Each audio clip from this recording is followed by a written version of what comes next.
guys, welcome to Horace J. Good Middle School. Ayan. Samahan ninyo ako, ikutin natin ang Horace Good Middle School. Ayan. So ito yung pinakaharap ng Horace Good Elementary School. Tingnan natin yung paligid. Ayan. Ayan, 360. Ayan. So medyo malawak siya, kaya tayo ay may magbabisikleta. Ayan. So, ngayon ay summer, kaya walang mga estudyante at makikita natin ngayon na nililinis yung paaralan. Hello! Nire-ready sa pasukan. Kailan ba ang pasukan? August dito. Mga second week na siguro. August 3 kasi yung mga new teachers magre-report na. Ayan. So ito ang itsura nitong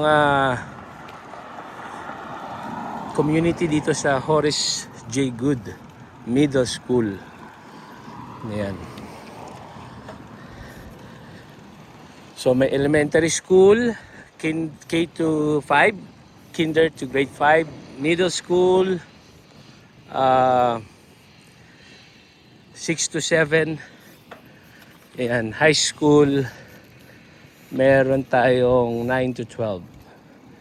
Sa ibang, dito meron din pala kami intermediate, 5 to 6. Ayan.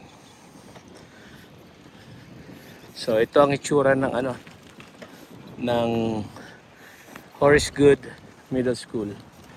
Yung community niya saka yung eskwelahan. Ito. Di pa tayo nakakabili nung pangarap nating yung 360 para habang nagbabike ay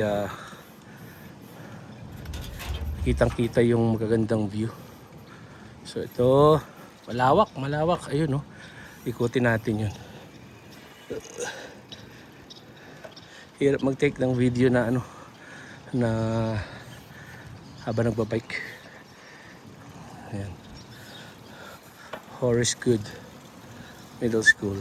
Muli, kung bakit natin to ginagawa, para sa mga nangangarap makapagturo sa US o yung mga natanggap na,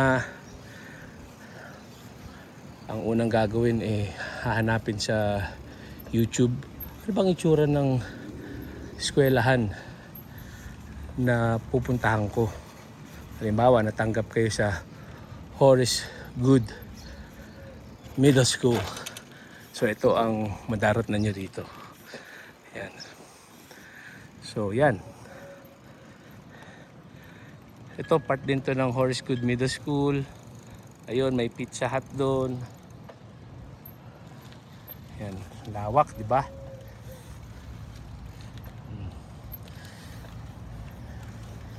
So sa mga teachers na gusto makapagturo sa US,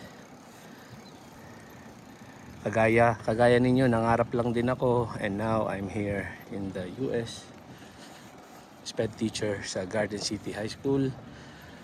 So sinishare natin to para ma-inspire and to inspire and to inform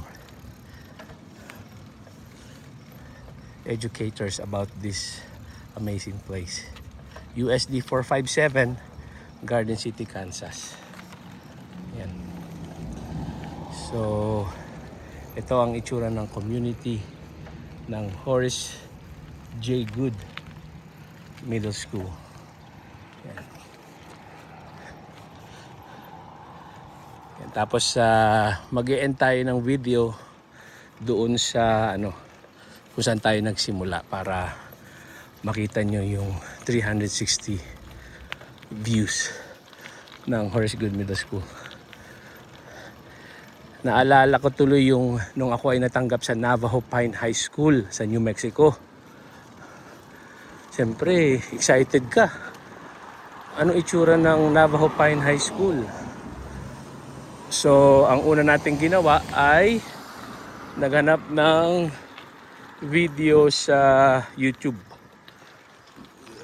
At wala naman tayo nakitang video na pinakita mismo yung entire Navajo Pine High School. Kaya nung tayo po ay nakapagturo doon, ang ginawa po natin, binidyo po natin yung lugar. So kung gusto nyo tignan yung dati kong eskwelahan, Navajo Pine High School, yan, may drone pa ako noon, may budget pa ako dati. Yan, malaki sahod sa New Mexico. Libre pa housing, kaya nakabili pa tayo ng drone. Ang ganda pa ng cellphone natin dati doon. No? Doon na rin ako nag-edit ng mga video sa cellphone ko. So, ginawan ko ng video ang Navajo Middle School, Navajo Elementary School, Navajo Pine High School. So, part na yun ng memories. And at the same time, sa mga nangangarap or natanggap na, siyempre yung excitement. Gustong-gusto nila kagad makita yung lugar na pupuntahan nila. So, ito na tayo ngayon sa Horace J. Good Middle School. Ayan, maraming salamat sa panonood ninyo.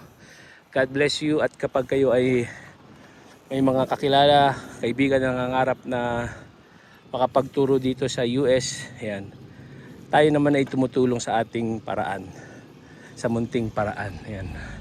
Pwede ka makapunta dito through agency, DIY. Yan. Hindi ko naman alam ang DIY sapagkat hindi ako nakapag-DIY. Ay, mali. Nung una ko punta rito,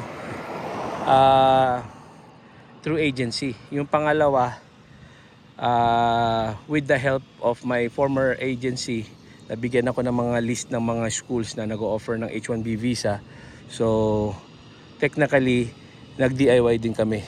Kasi nga meron na kaming kami dalawa ng misis ko ay may experience na. So again, kung may tanong kayo, PM nyo lang ako sa Facebook, mas madali siya akong makapag-reply. Jason Timtiman, and tayo po ay mag-inspire at mag-inform kung ano ang itsura ng elementary schools dito sa USA. God bless everyone. Thank you.